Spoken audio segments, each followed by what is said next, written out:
China's sweeping modernization of its naval forces has entered a new and highly symbolic phase as the People's Liberation Army Navy plan undertakes a comprehensive transformation of one of its most recognizable legacy warships, the Type 956E Taizhou destroyer. Once a proud embodiment of Sino-Russian defense cooperation, the Taizhou has now become a powerful symbol of China's defense self-reliance, as it undergoes an extensive refit to replace virtually all of its original Russian-made combat systems with advanced indigenous technologies. This ambitious upgrade is not merely cosmetic or incremental.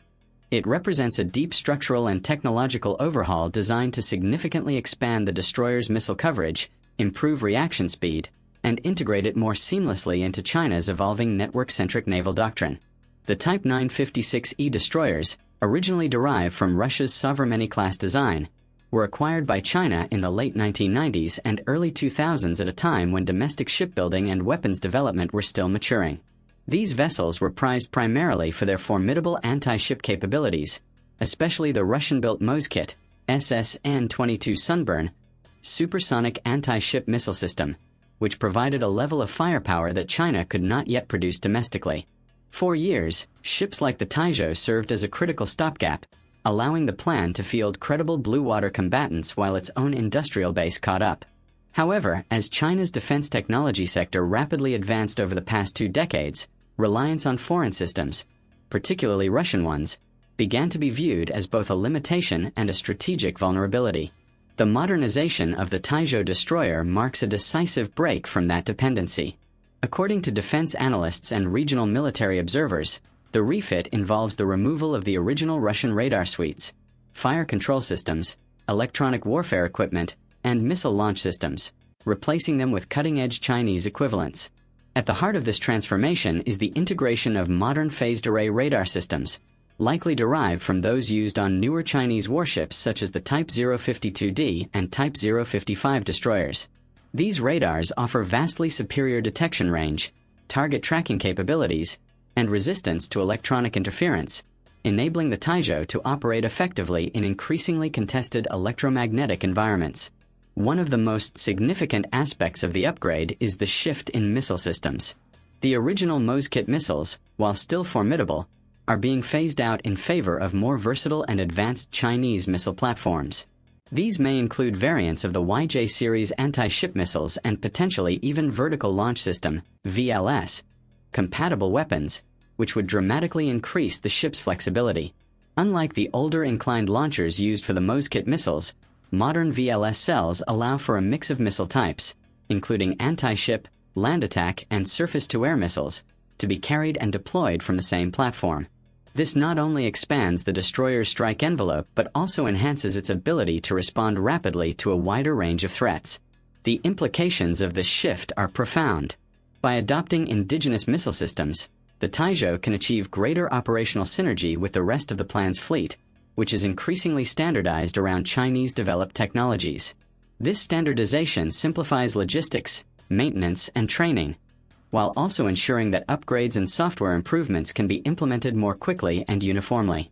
Moreover, domestically produced systems eliminate the uncertainties associated with foreign supply chains, particularly in times of geopolitical tension or conflict. Speed and responsiveness are central themes in the Taizhou's modernization. The new Combat Management System, CMS, being installed is expected to dramatically reduce the time required to detect, identify, and engage targets. Modern CMS architectures rely heavily on automation, artificial intelligence, and advanced data fusion techniques, allowing the ship to process vast amounts of sensor data in real time and make rapid, informed decisions. This is particularly important in high-intensity naval engagements, where seconds can mean the difference between survival and destruction. In addition to its offensive capabilities, the Taizhou's defensive systems are also being significantly enhanced. The replacement of older Russian air defense systems with modern Chinese equivalents, possibly including the HQ-16 or similar surface-to-air missile systems, will provide improved protection against incoming aircraft, drones, and anti-ship missiles. Coupled with upgraded close-in weapon systems, CIWS, and electronic countermeasures, the destroyer will be far better equipped to defend itself and nearby vessels in a task force. The modernization effort also reflects broader strategic shifts within the People's Liberation Army. In recent years, China has placed increasing emphasis on achieving informatization and intelligentization in its armed forces, terms that refer to the integration of advanced information technologies, artificial intelligence, and networked systems into military operations. The upgraded Taizhou is expected to play a role in this vision, serving not just as an individual combat platform but as a node in a larger, interconnected battlespace. Through secure data links and satellite communications, it will be able to share information with other ships, aircraft, and command centers, contributing to a more cohesive and responsive force structure. From a geopolitical perspective, the refit of the Taizhou sends a clear message about China's intentions and capabilities. It underscores the country's determination to reduce its reliance on foreign military technology and to assert greater control over its defense infrastructure. This is particularly significant in the context of China's complex relationship with Russia, which has historically been both a partner and a competitor in the defense sector. While Sino-Russian military cooperation remains robust in certain areas, China's growing self-sufficiency means that it is no longer dependent on Russian systems to maintain or expand its naval power. The upgrade also has implications for regional security dynamics, particularly in areas such as the South China Sea and the East China Sea, where maritime disputes and military tensions remain high.